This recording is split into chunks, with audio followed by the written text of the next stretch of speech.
들을지어다. 내가 문 밖에 서서 두드리노니 누구든지 내 음성을 듣고 문을 열면 내가 그에게로 들어가 그와 더불어 먹고 그는 나와 더불어 먹으리라.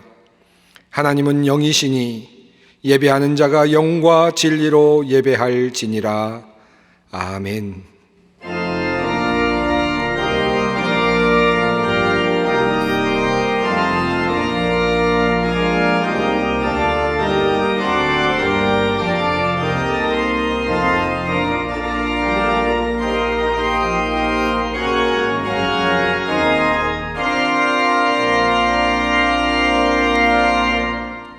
영원히 찬양받으실 주 여호와 우리 아버지 하나님, 그 놀라우신 능력과 크신 은총을 인하여 주께 영광 돌립니다.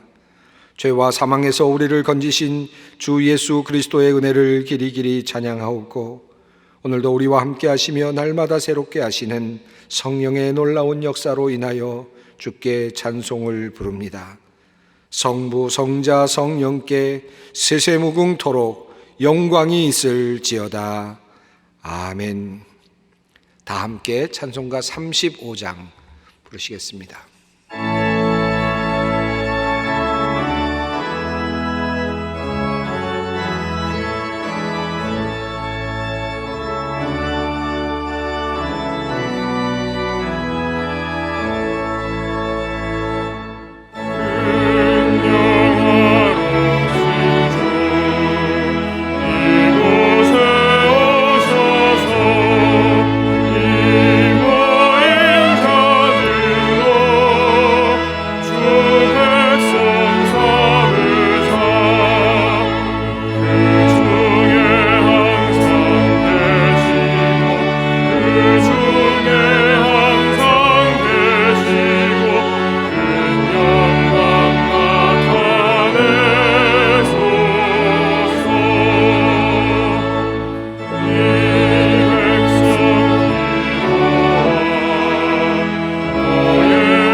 참회의 기도를 드리시겠습니다.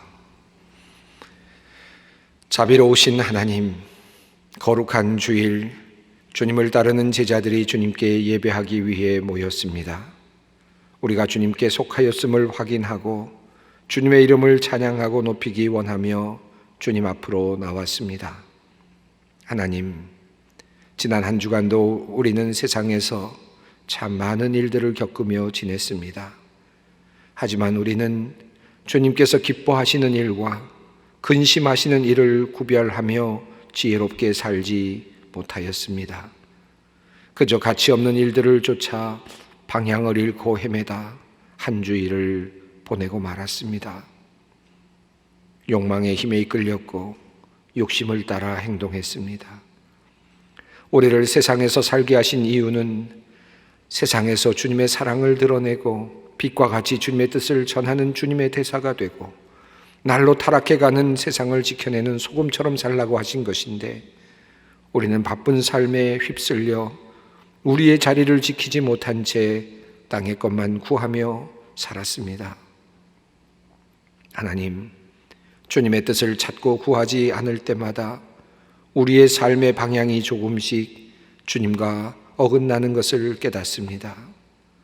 우리의 삶이 완벽하지는 못할지라도 그 방향만큼은 하나님을 향해 있어야 할 터인데, 세상의 작은 어려움에도 너무 쉽게 삶의 방향이 틀어지곤 합니다. 하나님, 우리는 부족하고 약합니다. 주님, 우리를 구하여 주시옵소서. 하나님, 또한 지난 한 주간 동안 우리가 주님의 말씀을 얼마나 진심으로 믿고 행하였는지 돌아보며 회개합니다. 믿는다는 고백은 입술에 늘 달려 있었으나 참 마음으로 주님의 말씀과 명령에 순종하지 않았습니다. 그러므로 우리는 지난 한 주간 동안 주님께서 우리를 위해 예비하신 놀라운 기적들을 경험하지 못한 채 땅의 삶만을 살고 말았습니다. 하나님, 우리의 믿음 없음을 용서하여 주시옵소서. 주님의 말씀을 따라 순종하며 살지 못한 우리의 허물을 또한 용서하옵소서.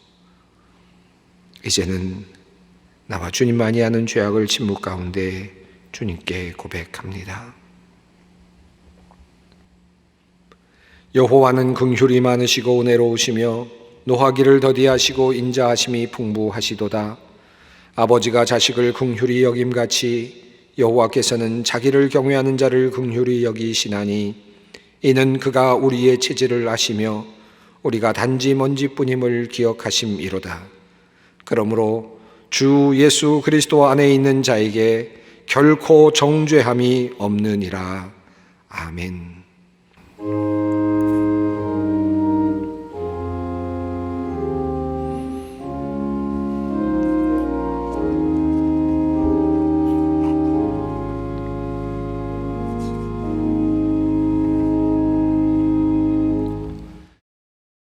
오늘 우리에게 주시는 하나님의 말씀은 신약성경 요한복음 2장 1절로 5절 말씀입니다.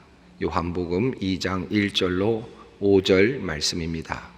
이 계시의 말씀을 봉독할 때에 다 함께 살아계신 하나님의 음성을 들을 수 있기를 바랍니다. 사흘째 되던 날 갈릴리 가나에 혼례가 있어 예수의 어머니도 거기 계시고 예수와 그의 제자들도 혼례의 청함을 받았더니 포도주가 떨어진지라. 예수의 어머니가 예수에게 이르되 저들에게 포도주가 없다 하니, 예수께서 이르시되 여자여 나와 무슨 상관이 있나이까? 내 때가 아직 이르지 아니하였나이다. 그의 어머니가 하인들에게 이르되 너희에게 무슨 말씀을 하시든지 그대로 하라 하니라. 아멘. 오늘 본문 말씀은 요한복음 2장 말씀입니다. 예수님께서 첫 번째로 이적을 행하신 이야기, 가나의 혼인잔치의 이야기입니다. 여러분께서 너무나도 잘 알고 계시는 그러한 말씀입니다. 예수님께서 세례 요한에게 세례를 받으신 후에 예수님께서는 제자들을 부르셨습니다. 요한복음 1장에 따르면 베드로와 안드레, 그리고 빌립, 나다나엘, 그리고 또 다른 이름을 알 수 없는 요한의 제자였던 어떤 한 사람을 부르셨습니다. 그리고 제자들과 함께 이제 공생애를 시작하십니다. 그 이야기가 요한복음 1장에 있습니다. 그리고 이어지는 장이 요한복음 2장, 바로 가나의 혼인잔치입니다. 예수님은 제자들과 함께, 그리고 예수님의 어머니인 마리아와 함께 혼인잔치, 혼례 예식에 참석하게 되었습니다. 참 흥미롭게도 세례 요한은 광야에서 그의 사역을 했습니다. 광야에서 시작했고 광야에서 그의 사역을 마무리했습니다. 그런데 예수님께서는 그의 공생의 사역을 혼인잔치에서, 잔치의 자리에서 시작을 하십니다. 세례 요한과는 상당히 다른 모습이라고 할 수 있겠습니다. 불교는 장래 예식, 죽음의 문제로부터 그 시작점을 갖습니다. 그래서 이 죽음의 문제를 고민하면서 불교가 시작되고 또 가르침이 시작되죠. 깨달음을 향한 출발이 시작됩니다. 그런데 이 예수님의 이야기, 성경의 이야기는 결혼잔치에서부터 시작이 됩니다. 그리고 마지막에 이 죽음의 문제, 장래의 문제가 다루어지죠. 참 다른 그런 느낌을 갖게 됩니다. 예수님의 사역이 결혼잔치에서부터 시작되었다는 사실을 우리가 깊이 묵상할 필요가 있겠습니다. 2장은 이렇게 담담하게 예수님께서 가나의 혼인잔치에 들어가셨을 때에 어떤 상황이었는지를, 어떤 일이 있었는지를 이렇게 간결하게 묘사하고 있습니다. 사흘째 되던 날 갈릴리 가나에 혼례가 있어 예수의 어머니도 거기 계시고 예수와 그의 제자들도 혼례의 청함을 받았더니 포도주가 떨어진지라.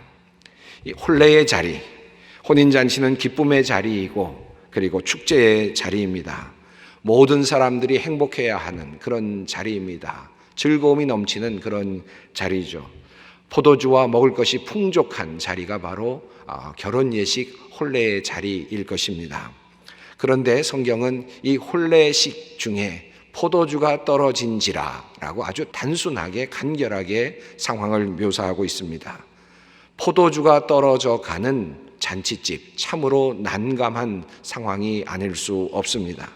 예수님께서 이 땅에 오셔서 공생애로 첫 번째 사역자로서 그의 사역을 시작하셨던 바로 그곳, 첫 번째로 방문하셨던 바로 그곳이 잔치집이었습니다. 그런데 포도주가 떨어진 잔치집이었습니다. 포도주가 떨어져가는 잔치집이었습니다. 흥미로운 전개이고 사실은 매우 영적인 의미가 있는 그러한 말씀입니다. 예수님께서 자신의 공생의 사역을 처음 시작하시면서 방문하신 첫 번째 장소는 잔치는 진행되고 있었지만 그러나 잔치가 사실은 지속되기 어려운 상태에 놓여 있었던 그와 같은 잔치집이었습니다. 마치 우리의 삶을 보는 듯 합니다. 우리들은 우리의 인생을 축제로 만들고 싶어 하죠. 그리고 다른 사람들에게 나의 삶이 축제인 것처럼 보여지도록 그렇게 살고 싶어 합니다. 잔치와 같은 삶을 살고 싶어 합니다. 그래서 돈도 벌고 그리고 명예도 얻고 그래서 취미도 갖고 힘도 얻고 건강도 추구합니다. 여러 가지 방법을 모색합니다. 나의 삶이 축제와 같은 삶이 되기를, 나의 삶이 잔치와 같은 즐거운 삶이 되기를 생각하면서 소원하면서 우리는 그와 같은 다양한 방식들의 삶을 추구합니다. 하지만 이 축제는 곧 바닥을 드러낼 포도주의 통처럼 그렇게 사실은 종말을 향해 가고 있습니다. 그리고 우리의 그 잔치를 지속시켜 줄 것 같은 이 포도주는 더 이상 이제 없다는 사실을 점차 깨달아 가게 됩니다. 돈이면 모든 잔치가 계속될 줄 알았는데 그런데 시간이 지날수록 건강이라고 하는 또 다른 포도주가 조금씩 소진되어 가는 것을 보지요.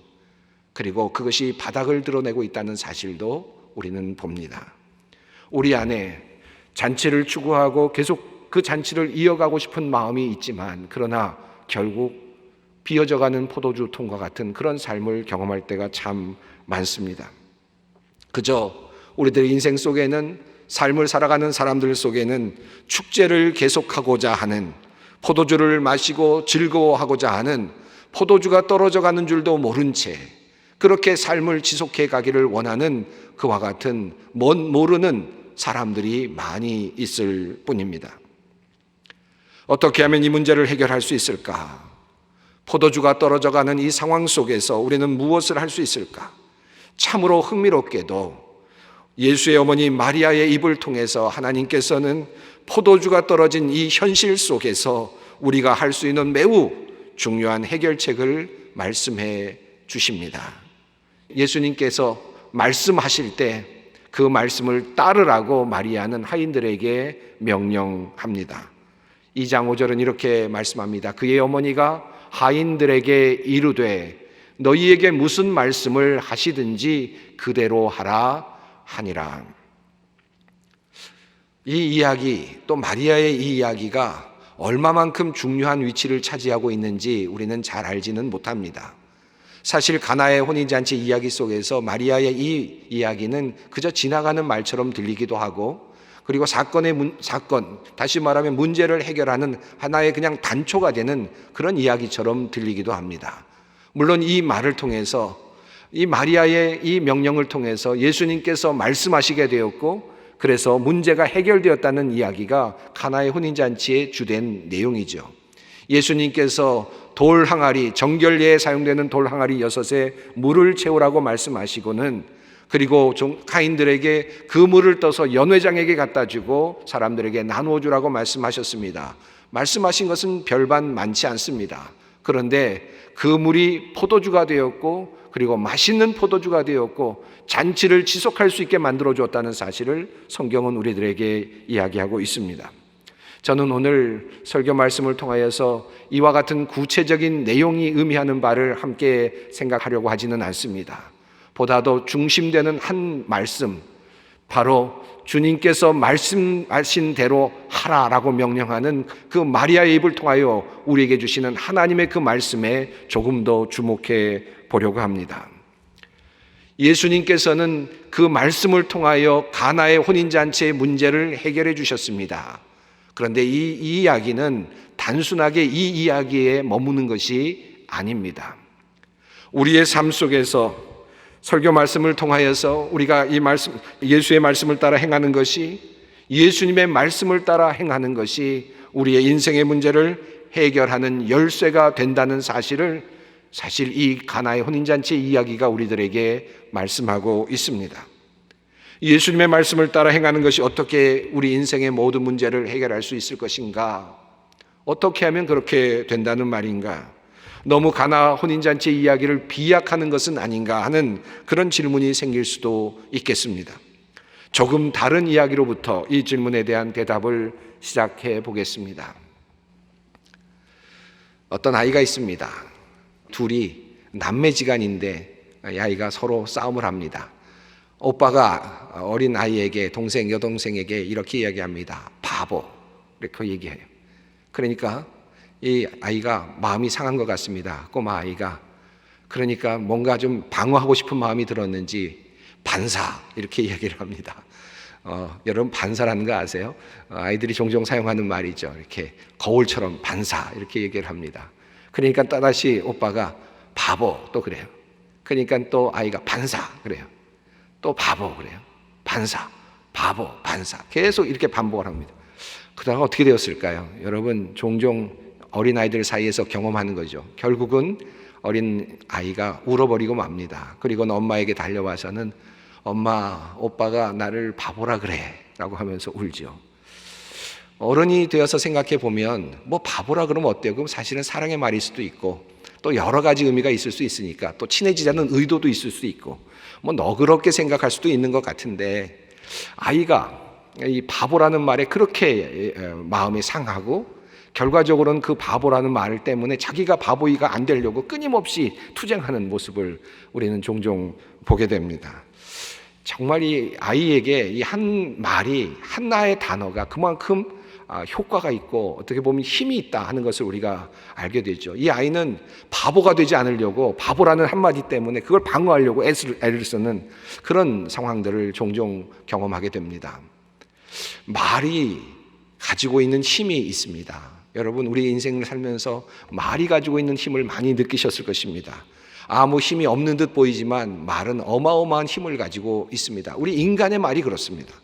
부부간에, 연인들 간에 다툼이 일어날 때가 있죠. 그래서 다툼이 일어나서 싸우게 되고, 그래서 만약에 연인 간에 또는 부부 간에 이와 같은 말을 한다고 한번 생각해 보십시다. 나는 당신을 더 이상 사랑하지 않아 라고 말을 한다고 한번 생각해 보세요.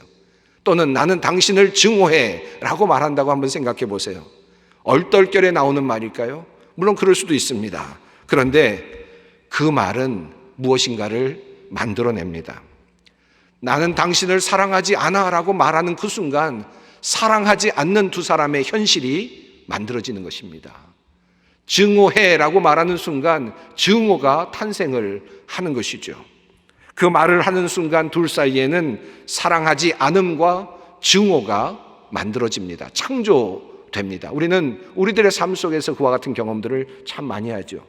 어떤 분들은 마음에 있던 것이 나온 것이 아니겠느냐라고 말하지만, 마음에 있던 것이 나와서 입으로 뱉어지는 순간, 말로 표현되는 순간 그것은 현실이 되고 실제가 되는 것을 우리는 자주 경험하게 됩니다. 이것이 말이 가진 힘이라 할 수 있겠습니다. 유진 피터슨이 메시지 성경을 썼는데, 번역하면서 자기 나름의 해석을 달아서 그렇게 책을 만들었는데, 이 유진 피터슨의 메시지 성경 야고보서 3장 3절로 5절에 있는 말씀을 유진 피터슨은 이렇게 해석을 했습니다. 여러분의 입에서 나오는 말이 하찮아 보이지만 그 말은 무슨 일이든 성취하거나 파괴할 수 있습니다.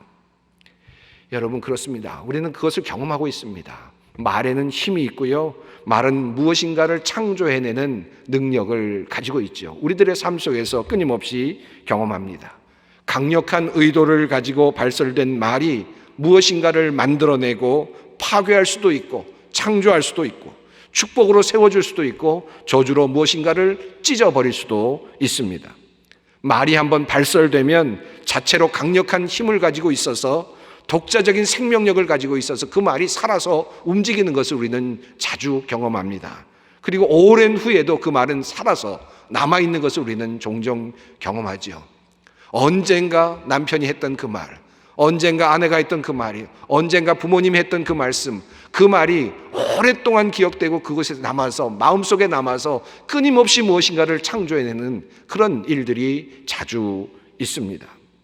그래서 말은 참 무섭습니다. 증오의 말이 발설되는 순간 증오가 만들어지고, 사랑의 말이 발설되는 순간 이 땅에는 사랑이 만들어집니다. 말은 창조입니다. 말은 창조를 해 나갑니다. 만약 인간의 말이 이렇게 힘이 있고 능력이 있다고 한다면, 그리고 이것이 우리가 경험하는 삶의 경험이라고 한다면, 하나님께서 말씀하신다면 어떻게 되겠습니까? 하나님께서, 신이신 그분께서, 전능하시고 전지하신 그분께서 말씀하신다면 어떻게 될까요? 상상이 되십니까? 사실은 상상할 필요가 없습니다. 왜냐하면 성경이 우리에게 이미 그것을 자세하게 설명했기 때문입니다. 창세기 1장을 보면 하나님께서 말씀하셨을 때 어떤 일이 일어나는가를 자세하게 설명하고 있습니다. 하나님이 이르시되 빛이 있으라 하시니 빛이 있었고, 3절은 이렇게 말하죠. 있으라 하시니 있었다는 겁니다. 9절을 그렇습니다. 하나님이 이르시되 천하의 물이 한 곳으로 모이고 묻이 드러나라 하시니 그대로 되니라. 그리고 또 이어지는 11절은 이렇습니다. 하나님이 이르시되 땅은 풀과 씨 맺는 채소와 각기 종류대로 씨 가진 열매 맺는 나무를 내라 하시니 그대로 되어. 그리고 이어지는 24절 말씀이 이렇습니다. 하나님이 이르시되 땅은 생물을 그 종류대로 내되 가축과 기는 것과 땅의 짐승을 종류대로 내라 하시니 그대로 되니라. 창세기 1장은 끊임없이 우리들에게 그 창조의 과정을 설명하고 있는데, 하나님께서 이 세상을 어떻게 만드셨는지, 온 우주를 어떻게 만드셨는지를 설명하고 있는데, 하나님께서 말씀하시니 그대로 되었다, 하나님께서 명령하시니 그대로 되었다라고 계속적으로 반복해서 이야기하고 있습니다. 성경은 우리들에게 매우 중요한 사실을 알려주고 있죠. 하나님의 말씀은 그냥 말씀이 아니라 말씀하시는 순간 사건이 되었다는 것입니다. 그래서 실제가 되었다는 것입니다. 하나님의 말씀은 실제였고 실제를 만들어내었습니다. 하나님의 말씀은 생명력이었고, 그래서 하나님이 말씀하시자 생명이 그 안에 생겨났습니다. 사건이 만들어졌습니다. 하나님께서 말씀하시면 그것은 참이 되었습니다. 능력이 되었습니다. 하나님께서 말씀하시면 그것은 존재가 되었습니다. 하나님께서 그렇게 말씀하심으로 온 세상이 창조되었습니다.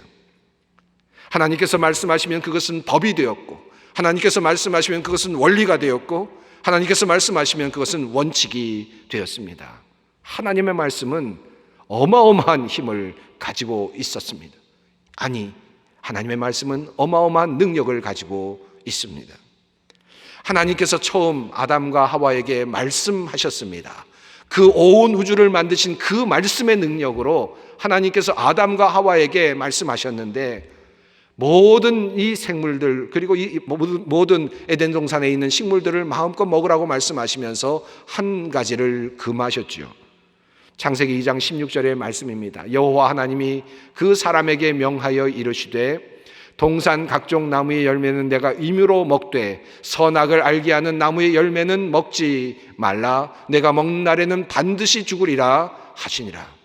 이 말씀은 어떤 말씀입니까? 하나님의 말씀이었습니다. 하나님의 말씀은 어떤 능력이 있습니까? 온 세상을 창조하신 능력의 말씀이었습니다. 사건을 만들어내는 말씀이었습니다. 빛이 있으라 하시니 빛이 생겨나는 말씀이었습니다. 그러므로 이 말씀은 너무나도 묵직한 말씀이었습니다. 실제가 되는 말씀이었습니다. 변동될 수 없는, 이미 하나님의 말씀으로 선포되었기에 변화될 수 없는, 취소될 수 없는 말씀이었습니다. 그런데 아담과 하와는 이 말씀을 묵직하게 여기지 않았습니다. 그 말씀의 무게를 알지 못했습니다. 이 말씀이 얼마나 큰 말씀인지, 얼마나 자기 자신의 생명과 그리고 운명을 가늠할 수 있을 만큼의 큰 말씀인지를 그들은 미처 알지 못했습니다. 도리어 아담과 하와는 뱀의 말에 귀를 기울였습니다. 뱀이 여자에게 말합니다. 너희가 결코 죽지 아니하리라. 뱀의 말이었습니다. 거짓말이었습니다. 이 땅에 거짓말이 존재하게 되는 순간이었습니다.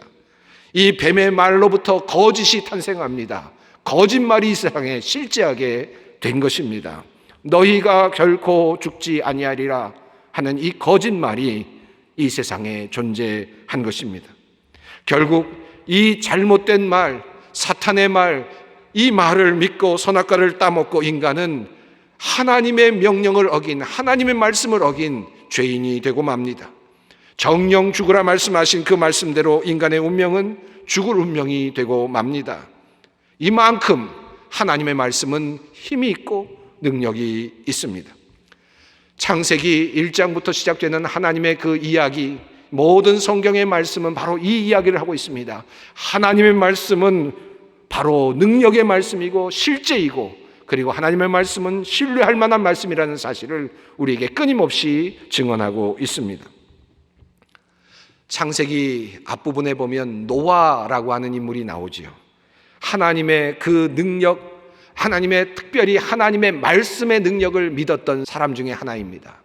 노아를 비롯한 수많은 족장들, 하나님의 사람들이 가진 하나의 특징이 있었다면 하나님의 말씀의 무거움을 알고 있는 사람들이었습니다. 하나님의 약속의 무거움, 하나님의 그 말씀이 얼마나 큰 것인지, 그 능력이 얼마나 대단한 것인지를 분명하게 알고 있었던 사람들이었습니다. 창세기에 그 많은 사람들의 이야기가 나오죠.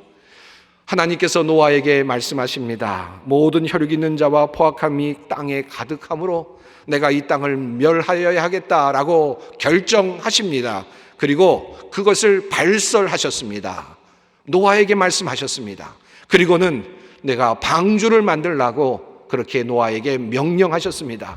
하나님의 입으로 발설된 말씀이었습니다. 실제가 되는 말씀이었습니다. 노아는 그 말씀을 그대로 받습니다. 6장 22절은 이렇게 증언합니다. 노아가 그와 같이 하여 하나님이 자기에게 명하신 대로 다 준행하였더라.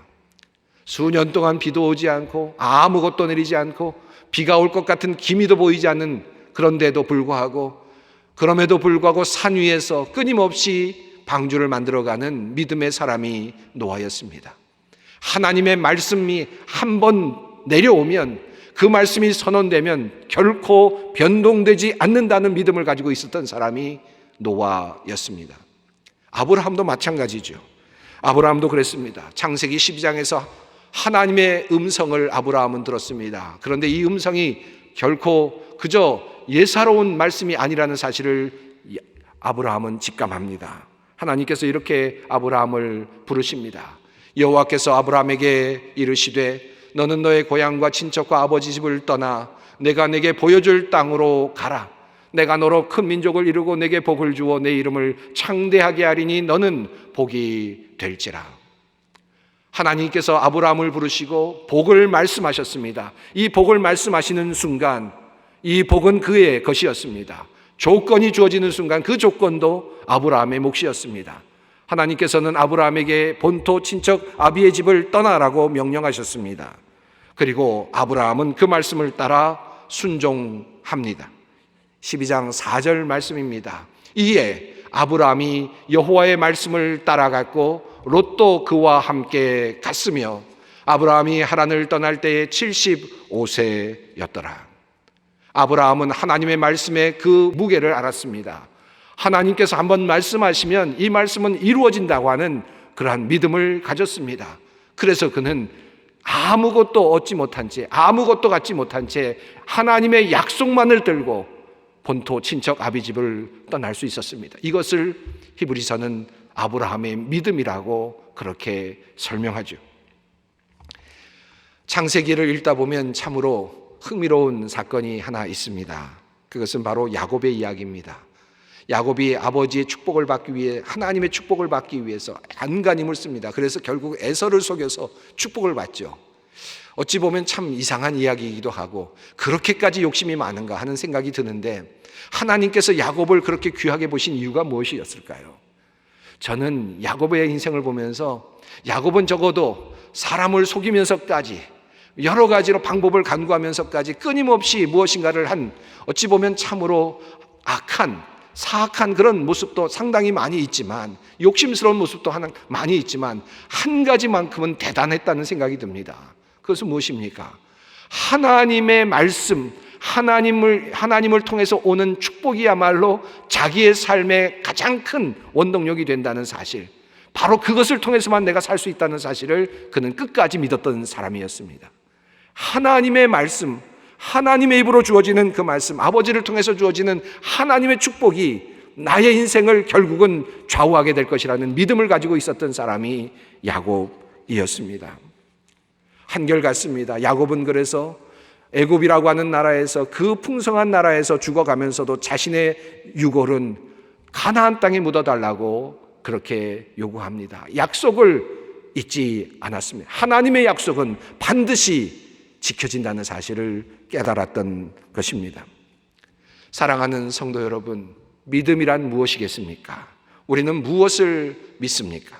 하나님께서 발설하신 말씀, 성경 속에 두시고 우리에게 지금도 말씀하여 주시는 그 말씀, 하나님의 그 약속, 인간과 맺으신 그 언약의 말씀은 반드시 실제가 되고 실현된다고 하는 그 믿음, 그것을 확실히 인정하고 받아들이는 것이 바로 믿음입니다. 믿음의 사람들은 하나님께서 말씀하신 것이 반드시 이루어진다는 사실을, 그 말씀이 그 자체로 이미 이루어졌다는 사실을 인정하고 살아가는 사람들입니다.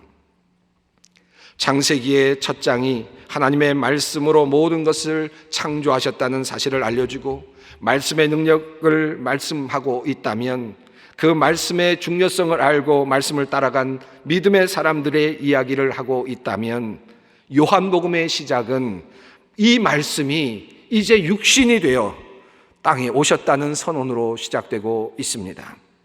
태초에 말씀이 계시니라. 이 말씀이 하나님과 함께 계셨으니 이 말씀은 곧 하나님이시니라.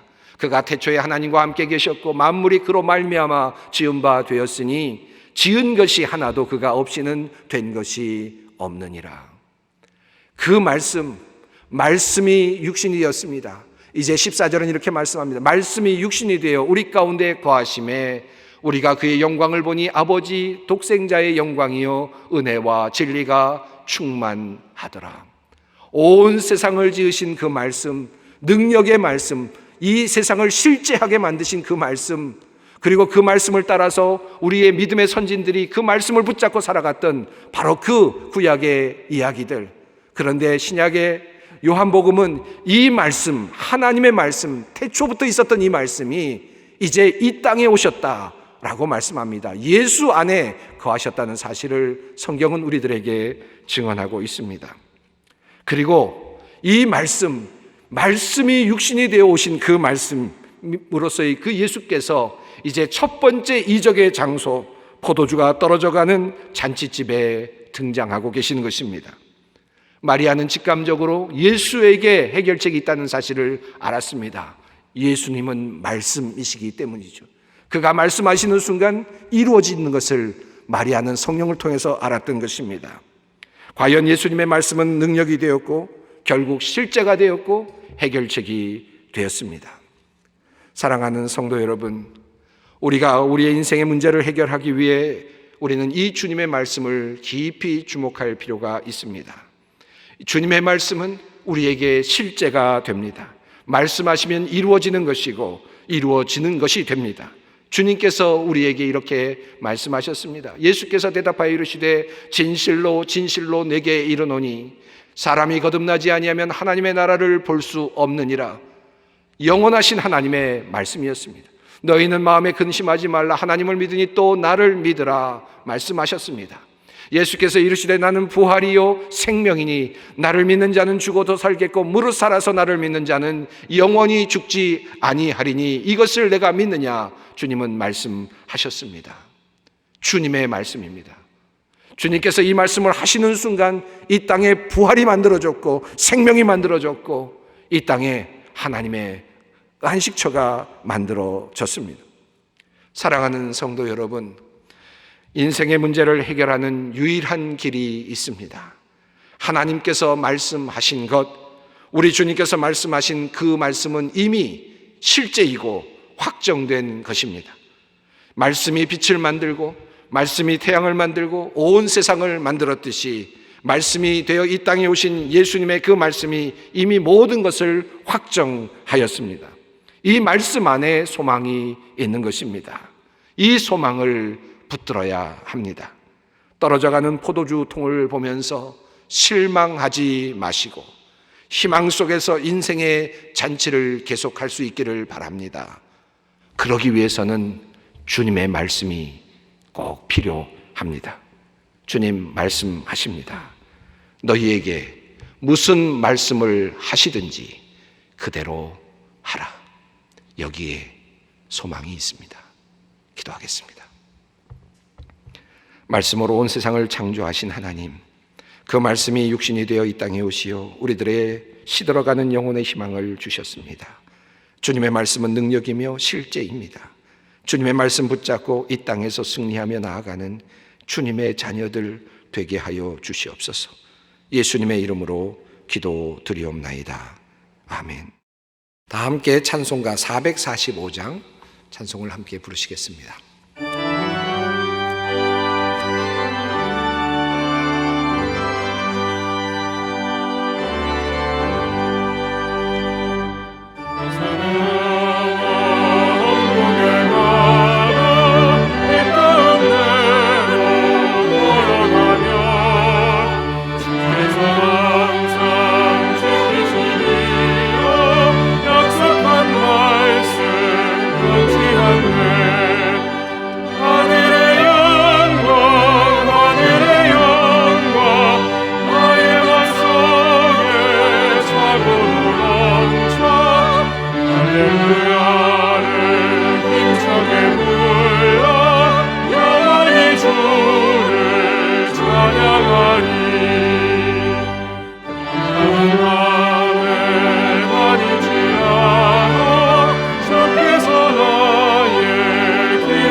평화의 하나님께서 친히 여러분을 완전히 거룩하게 해주시고 우리 주 예수 그리스도께서 오실 때에 여러분의 영과 혼과 몸을 흠이 없이 완전하게 지켜주시기를 빕니다. 여러분을 부르시는 분은 신실하시니 이 일을 또한 이루실 것입니다. 우리 주 예수 그리스도의 은혜와 하나님의 크신 사랑하심과 성령님의 감화감동 역사하심이 하나님의 말씀의 능력을 깨달아 알고 그 말씀 의지하여 순종하며 이 세상에서 그리고 하나님의 나라에서 잔치집과 같은 삶을 살아가기로 작정하고 다짐하는 주님의 모든 자녀들 위해 이 나라와 민족과 역사 위에 지금부터 영원히 함께 하시기를 간절히 축원하옵나이다. 아멘.